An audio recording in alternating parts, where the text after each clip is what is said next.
por supuesto a los medios de comunicación, a quienes en esta mañana no solamente agradezco, sino pido todo su apoyo, toda su colaboración, todo su respaldo, porque de lo que vamos a hablar en unos minutos es una realidad que nos obliga a romper el silencio, que nos obliga a romper la secrecía.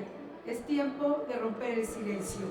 Quiero agradecer profundamente la presencia de Mónica Rodríguez, una mamá incansable. Gracias, Mónica, por estar acá, que nos va a dar su testimonio. Quiero agradecer y reconocer la incansable labor, la no rendición, la lucha por la justicia de Laura Martínez, que encabeza a DIVAC y que es ejemplar durante décadas en su trabajo a favor de niñas y niños víctimas de violencia sexual. De este crimen, que de acuerdo a las propias cifras de DIVAC, puede estar afectando hoy, en este momento, en nuestro país, alrededor de 5 millones de niñas, niños y adolescentes. Miren, 5 millones es más que la población completa de un país como Uruguay. De eso estamos hablando, de la dimensión de un crimen que ha estado en el silencio, en la secrecía y evidentemente en la impunidad. Deben de saber quienes nos acompañan que apenas 1 de cada 10 crímenes de violencia sexual se denuncian, y de ellos menos del 2% llegan a juicio, lo cual no quiere decir que se haga justicia, lo cual no quiere decir que se esté del lado de las niñas, niños o adolescentes víctimas de violencia sexual. Muchas veces cuando llegan a juicio se revictimiza a la víctima, se le hace un estigma alrededor de su vida. La ley está hecha para los adultos y para los agresores y no está hecha para hacer justicia. Frente a todo esto, quiero dar a conocer diversas iniciativas de ley para acompañar, evidentemente, primero la prevención, pero también de manera muy importante a las víctimas de violencia sexual. La gran mayoría de ellas se va hasta la tumba con este secreto, un secreto que los carcome, un secreto que les cambia la vida de manera terrible para siempre, un secreto que los lleva muchas veces al suicidio, que los lleva a un infierno que nadie merece vivir. La primera iniciativa ya la he presentado y es que no prescriba este crimen y este delito de violencia sexual. Es decir, que no importa el tiempo en que la víctima haga la denuncia, sepa que tiene acceso a la justicia. Quiero destacar el acompañamiento de mi grupo parlamentario y también de todos los grupos parlamentarios del Senado para que en México no prescriba el crimen de violencia sexual. Es tiempo no solo de romper el silencio, sino ponernos del lado de niñas, niños y adolescentes. En esta semana y en las que están por venir, estaré presentando diversas iniciativas.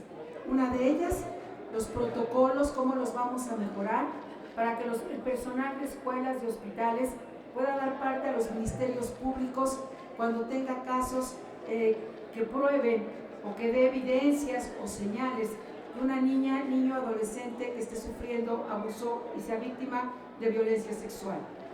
Una tercera iniciativa para homologar las leyes. Nos urge homologar leyes en todo el país. Cada estado tiene una legislación diferente y es urgente que tengamos un solo marco legal, sobre todo lo que se refiere al tipo penal con el término correcto de violencia sexual. Una cuarta iniciativa para que en México, como hoy sucede en otros países, se acepten como pruebas dibujos o pruebas hechas con juegos por especialistas y psicoanalistas que validen y que sustenten la voz de las niñas y los niños. Tenemos que creerle a las niñas y a los niños. Tenemos que creerles a adolescentes cuando vienen a denunciar que han sido víctimas de un crimen de violencia sexual. Y esto en México no ha sucedido o no sucede con la fuerza que tendría que estar sucediendo. Por lo tanto, particularmente para los más pequeños, tenemos que darles estas pruebas válidas frente a la justicia. Una quinta iniciativa, nos surge una procuraduría especializada justamente en violencia sexual contra niñas, niños y adolescentes con presupuesto y que actúe de inmediata. Una sexta iniciativa, un registro nacional de agresores sexuales, porque miren, un agresor sexual, a diferencia de otros tipos de criminales, es un agresor sexual toda la vida. Se ha comprobado que puede agredir 60 veces a una víctima en promedio, o hasta 60 niñas y niños en promedio. No importa la edad del agresor sexual, lo va a hacer a lo largo de toda su vida. En otros países, en Estados Unidos, por internet se puede identificar quiénes han sido agresores, quiénes son victimarios, y las mamás y las familias de ese barrio, de esa colonia, de ese municipio, saben dónde viven esos agresores sexuales.